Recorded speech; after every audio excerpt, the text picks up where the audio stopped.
Hey, I'm Will LaVeist. He's Eric Claville.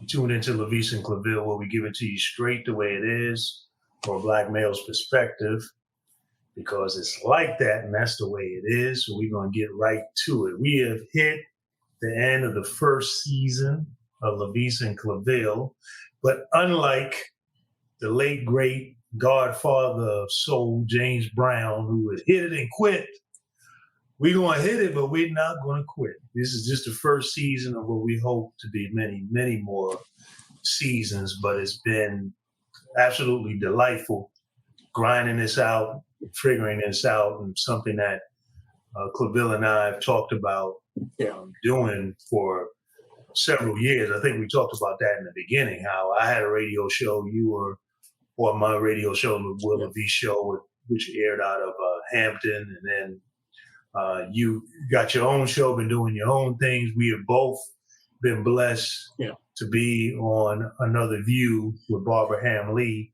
who's on public radio down in Norfolk, and to be guests on that show as part of the round table. Shout out to Barbara and Lisa Godley. Always, we love them.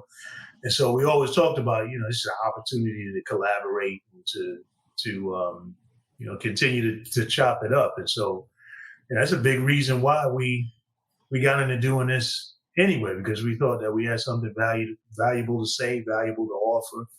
And so the times when we were on radio, the audiences have been telling us that. So we said, well, why not see what we'd be able to pull together? Why not be like Wu-Tang? You can have your own show and then come together and collaborate. Collaborate too. Well, I can't believe that it's been one full season of LaVeist and Claville. And, I want to thank you for approaching me with the idea. We, as you stated, you were so gracious to ask me to come on to the Will LaVeist Show. Matter of fact, I don't even know how we met or became friends, but it seemed like we've known each other forever. Absolutely. Brothers from the segregated South and the segregated North. That's right. It's one of those things where when you meet certain people, it was meant to be. With that, whether it's building a company, whether it's building personal relationships, whether it's building what we're doing, building this show. And this was something that you said, hey, we could bring our two minds together, what we both do very well, it complement each other, and really talk to the public and give the people something that's missing right. From the talk world. And you're exactly right. Our voices, they're just not our voices. We represent generations that have poured into us. Right. We represent experiences that we've had, and many of our colleagues and many Black males have had, but their voices are missing, and we're just there to help fill the void. And through the mechanism of technology, this great mechanism of podcasts and also radio, we've been able to do that. So it's been very fortunate. And listen, you mentioned our dear sister, Barbara Ham Lee, on Another View, Absolutely. who's been holding it down in Hampton Roads in Norfolk, Virginia. She's heard, of course, on the WHRO, WHRV public radio affiliate there across the street from ODU, Old Dominion University. But you can stream. My alma mater. I got my doctorate. That's right. Absolutely. You can stream her show on anotherviewradio.org. But also, her very capable and Emmy award winning. They just won another Emmy, by the way. Man, yeah, that's right. So, to them who actually brought us on, I remember 2014 was the first time I was on her show. And I think we probably met doing a show at the round table. I'm not sure about where it is. Yeah, that probably wasn't. I mean, man, time just flies, because I hear 2014. It seems like yesterday, but it sounds like yesteryear. 2014 as we're down 2021, looking at 2022. But Yeah, I mean, I think again, as you talk about voices, and a lot of the feedback that we would often get is that, with both of us being, doctors or having doctorates in our respective fields, one of the things that we've both share in common is this desire to still be uh, brothers in terms of being able to communicate in a way that can reach the ivory tower or reach, the corner on the street corner. Because one of the things that you and I know is that wisdom, life experiences, joy, pain, intelligence exists in both arenas. That's right. Oftentimes, we get caught up in these letters after our names, or we get caught up in what people call us and become pretentious about things. And you and I both have personalities, but never really being, pretentious people, or being still people of the people. And I have a tremendous amount of respect for the kind of conversations that go on in barbershops, or that go on, Absolutely. in churches, during the, during the fellowship hours and different things like that, or just go on across the dinner tables. And, what you find is that a lot of brothers who have gone to school, educated, we've both gone to HBCUs, a lot of the learning that really happened, quite frankly, happened in the dorm room. A lot of chopping it up with each other and learning from each other from our different places, different experiences, whether it be from Africa or other places of the world, or whether it be from other cities. So I think that's the kind of tone that we've tried to bring to it, is that same experience. These are, we're educated brothers, but we still very much brothers, and who understand that, like I said, that wisdom, that street knowledge, and that kind of brilliance, it exists in the neighborhoods. It exists across the board. I mean, I often think of my father, who had only an 8th grade education, but was one of the wisest and brightest and most brilliant men that I know. My late father, man. And I know that you just celebrated, your dad, man. You all were able to get together and celebrate. And, I know the kind of impact that he's had, on you, with that level of wisdom and keeping you grounded. So I think that's something we've tried to bring to what to the streaming platform. Yeah. I'll go back to your initial comment. It's our desire to stay connected. Right. I think about that verse where the Apostle Paul says, you have to be all things to all men, right? So it doesn't mean to be a jack of all trades. You got to specialize in something. But what it means is you got to be relatable. Right. You have to be relatable without being offensive, but also hold your line of your standards and your beliefs. We can do that, and I think that's an aspect, Will, that I think that's missing from today's conversations. We want to, people are offensive, holding their line, but not respecting of other person's views. You can agree to disagree, and that's missing. And you and I have agreed to disagree, and we disagree. Right? but to your point, it doesn't mean that you have to be disagreeable.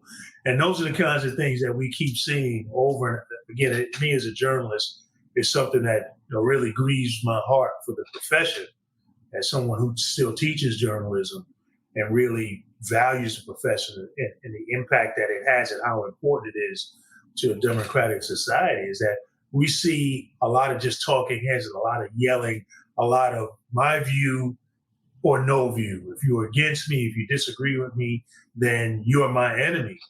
And that's just not realistic. I know oftentimes understanding the media, as I do as a scholar, a studier of the media, I understand that those are the kinds of things that sell, because we're so segmented as a society. You want to be able to talk to a specific audience and get them riled up and coming back often and paying the fees that come along with that, the advertising. But the bottom line is that most of the country is really much more in the middle and much more not so much just lockstep following certain talking points. Most of the country is in the middle with a lot of extremes, a lot of movement going on around in the middle. And most people are navigating their lives on a daily basis, not just identifying who their enemies are, but navigating their lives to try to figure out who can they work with. And people are doing this in their homes. Husbands and wives don't always agree, which it doesn't mean you don't have to be disagreeable. People are, you see this in workplaces. People have to figure out how to work together and work through their differences. You don't have to be on total polar opposites like what we see going on in our political realm. And the thing about it is, as a political expert, that even those folks in Congress or in the state legislature, they know what it is that they're doing, but they're so bent on just maintaining their position, just following the talking points so that they can get the votes. But they know what they are doing, and they know where the country is. And one of the things we try to do with our show is really try to educate people as to what is really going on and give them some perspective and some idea and some sense, arm them with information that they can make better decisions, informed decisions on their own, rather than just overloading themselves with one point of view over and over and over like a hamster on a wheel. That's right. And, you talk about, individuals knowing that where things are real and those things that are not real, but it's the courage to be able to speak up. Now, I've said this before, in working in politics and public policy for really over 20 years, over 2 decades, I found where, first of all, anyone who runs for public office or public service, my hat's off to them, no matter what side you're on, because now you're exposing yourself, to public criticism of people that don't know your journey. They don't know anything about you, but they're slinging mud. They call it mud slinging for a reason. These days, throwing grenades, right? So listen, you got to be fortified to go out there and run for office and to serve, no matter who you are, what side you're on. So I tip my hat to everybody that engages in that type of activity. But at the same time, you have to be able to speak truth to power. You have to be able to, if you don't speak it, you have to be able to exercise it in policy, in your vote, and the like. I think that's what's missing because, of course, there's 3 rules to being a politician. Number 1, win the election. Number 2, stay elected. Number 3, get reelected. So, and that's what I've advised my clients when I've consulted on these campaigns. And if you don't do those 3, you're not an elected official. You become an ex-elected official, which means you sit on that table 3 rows back where they acknowledge you and just wave, but nobody really cares what you're saying. But so I understand how that plays, but still, right now in this climate, the voices that we bring onto the show, the voices that we speak, the topics that we talk about are definitely needed because, it's not about criticism. We're not criticizing. It's about constructively analyzing and giving analysis of what is written, was not written, how it's written, when it's written, and what should we look out for. Because we end every show, you end it, Will, with the line, what should African Americans or people? That's right. What should we do? What should we do? So we also look towards solutions because when we talk about African Americans, of course, part of our thought process in creating LaVeist and Claville was this voice was missing from the African American community, African American males, and you talked about that. But at the same time, the knowledge that we have are just not for African Americans. It's not just for African American males, but it's for everyone. I mean, I have colleagues and we have individuals that stream our show across seas. Right. I have white colleagues that, text me or contact me and say, I love your show, this topic, I like what Will LaVeist talked about here and so forth. We have millennials that are listening to the show. We have individuals who are our seniors that are listening to the show. So we know just from what we talked about, and we're going a little bit more in depth about some of the things that we talked about, and at the end, where we're looking to go with season 2 and other seasons. But we know from the comments that we received that this is a space that we need. Yeah, I mean, and we kicked off, unfortunately, having to talk about the George Floyd killing, and now we know it was a murder.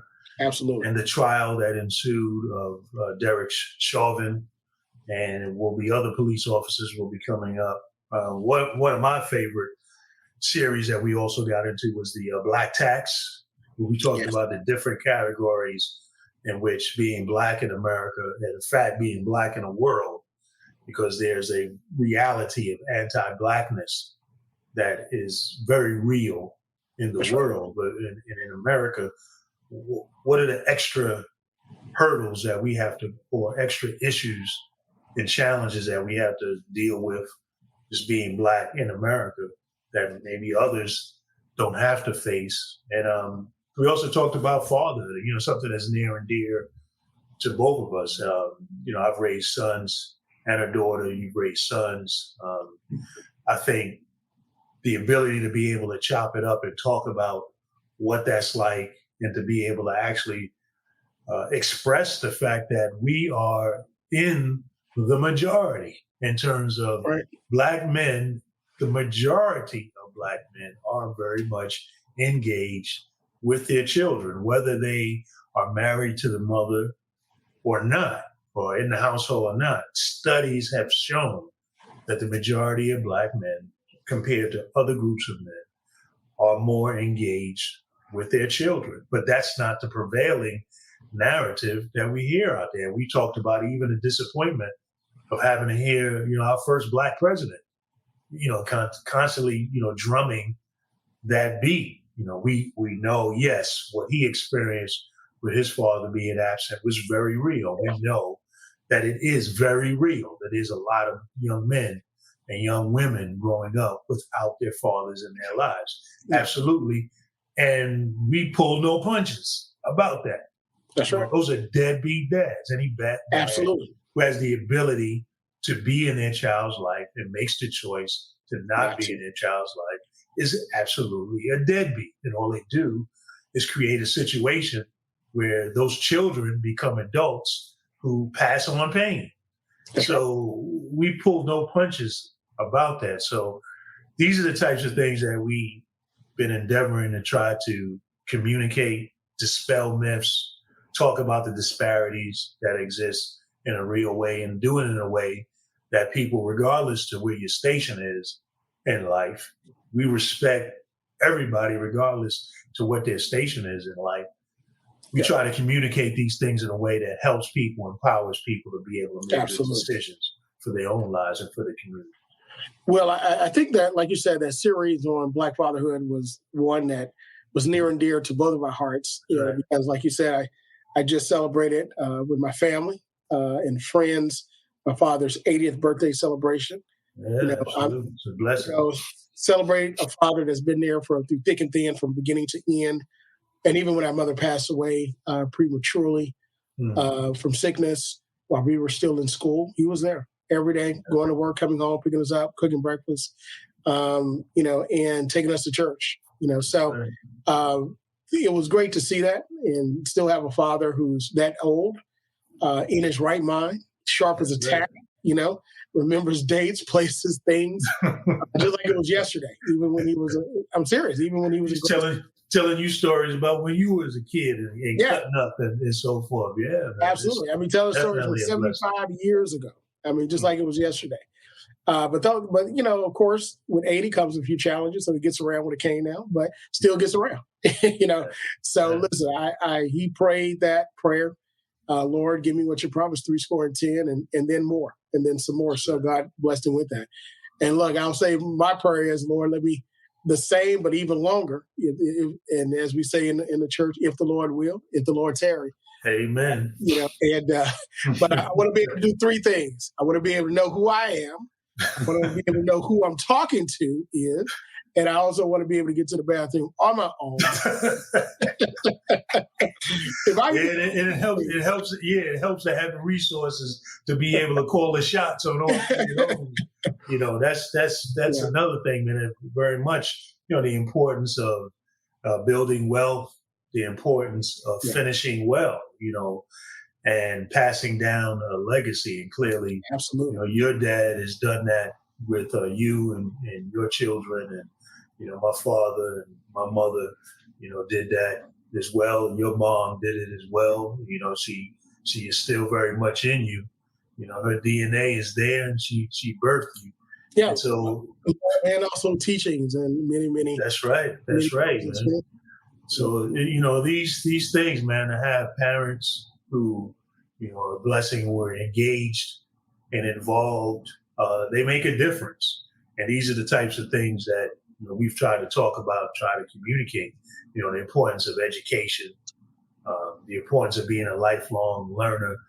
I was thinking back on when we talked about the black tax and higher ed, and how things that we have to face, having obtained doctorates. Now all of a sudden, you thinking folks will say, "Hey, man, I'm proud of you," and they do. But then we also have gotten the hate of, well, now I got to call you doctor now, or these kinds of jealousies and I'm like, wow, man, this is what I thought we were supposed to do. Right. Would it have been better if I had caught a case and ended up going upstate and then ended up going on vacation? Or would it have been better if I had just been strung out on drugs or given up or something like that?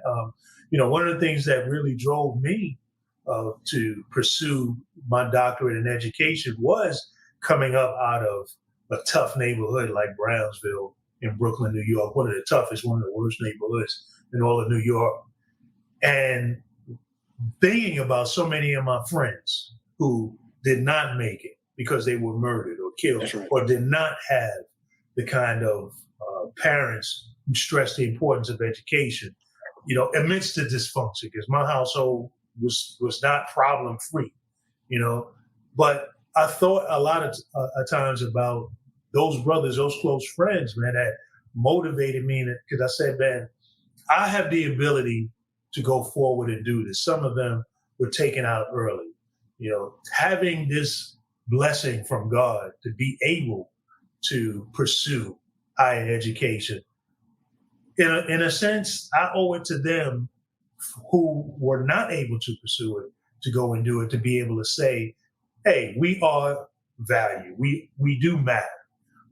And your life still matters, and tell their story.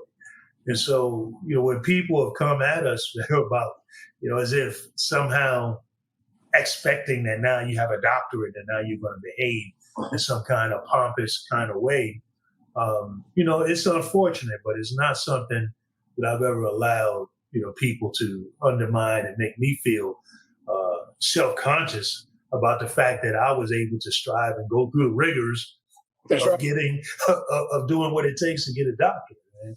And the same goes for yourself. These things that we've been able to do are not easy, and it's taking a lot of people who have helped us along the way and who have motivated us along the way. And so none of us is here by themselves. Absolutely. And Will, you also talked about the Black Tax series, and that's something that we felt that we really needed to address. You just talked about the higher education piece. We talked about how higher education from different perspectives, both obtaining and then after you obtain, then in higher education, and how we navigate that. Right. We also talked about the black tax, the black middle class, and talked about how it's different, and extra. And when we talk about black tax, there's an extra tax or extra challenges that are added over that you don't get compensated for, but it adds to your weight, your additional weight. So these are all things that I think, again, was missing from the talks, that's out there. And we were enough to bring it in, but we're going to do even more of that in season 2. But the other series that we mentioned was, again, the Justice for George Floyd series, where we talked about the entire incident from a historical standpoint, present time, the trial itself, and then, of course, we ended it with, the actual sentencing. And right, 22.5 years, yes. Yeah. What to look for in 15 years, what's coming up. Keep in mind, that date is on the calendar, not only for the families, both families, the prosecution and the defense, but it's also on the calendar of all journalists. So they're going to be covering that because that was a life-changing moment. And again, a moment that created a movement. Yes, yes. And I think that's key. The social justice movement by the killing of George Floyd, which we do now know is a murder due to the conviction, created a movement that is not going to stop. And we're going to see what direction it goes in. Of course, with every movement, it starts together, but then, of course, it splinters, but then it comes back together, galvanizing on the one main voice, as the Civil Rights Movement did, galvanizing around the voice and the life of Reverend Dr. Martin Luther King.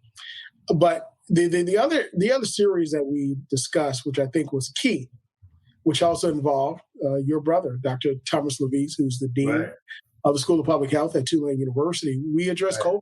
We addressed COVID from many different areas, angles. We addressed the pandemic.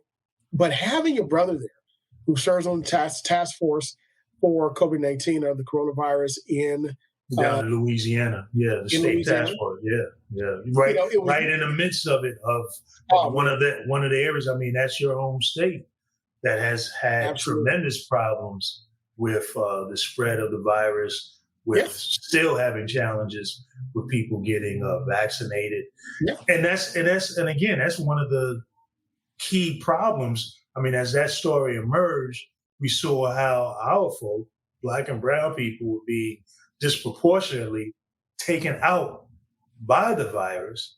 And then we still see challenges with Black people getting vaccinated. And a lot of this has to do with, again, misinformation, targeting the community. A lot of the anti-vaxxers, a lot of the people who are spreading, rumors and conspiracies and the like. And again, I have respect for people who are informed and make an informed decision about, okay, I don't want to get the vaccine because I want to wait. I'm not a first adopter, so forth. I understand that people are making an informed decision with an understanding of the vaccine.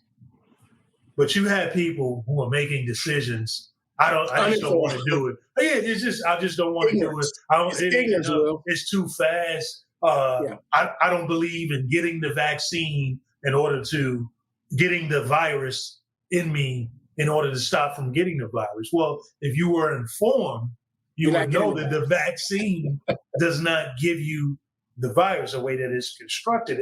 That's not the case. And that's one of the things that just really grades at me, because I think about one of my heroes, Carter G. Woodson.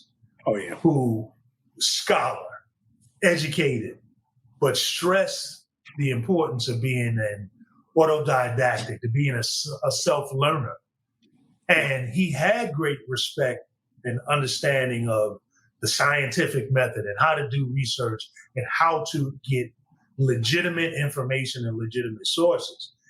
But you have this movement that's out here now among people who they don't want to respect education, don't want to respect formal education.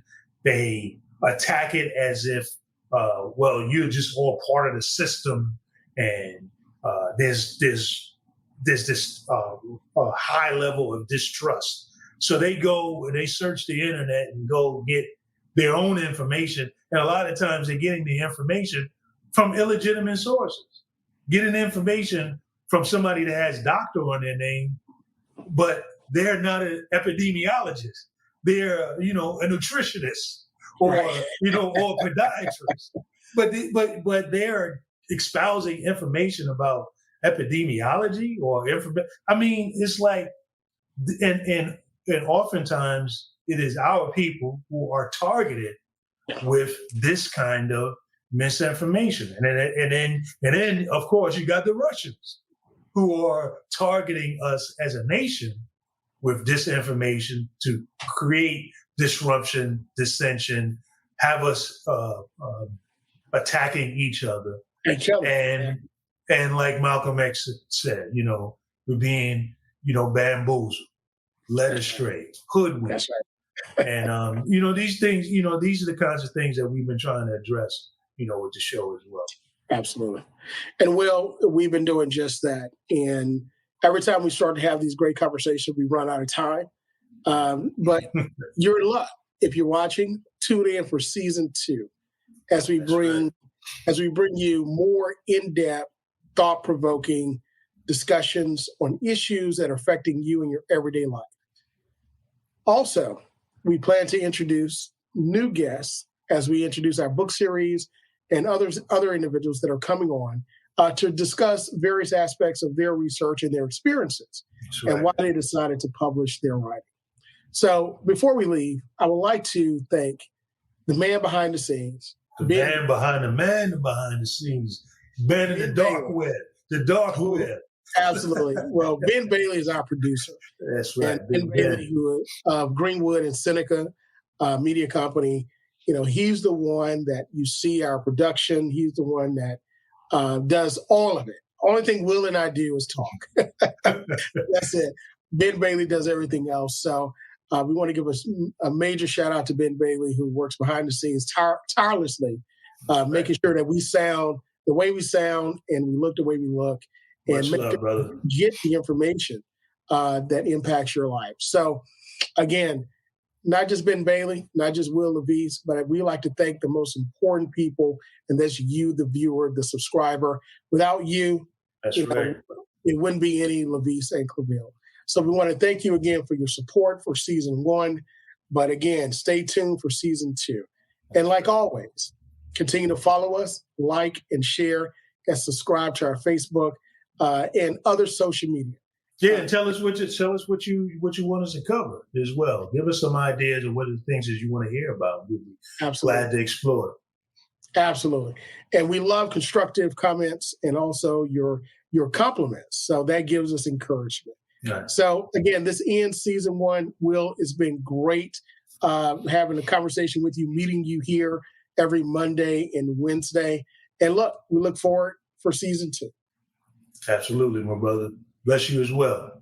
So to all our subscribers, to all of our supporters, thank you again for your support, because to us, it's like that, and that's the way it is. We'll see you for season 2.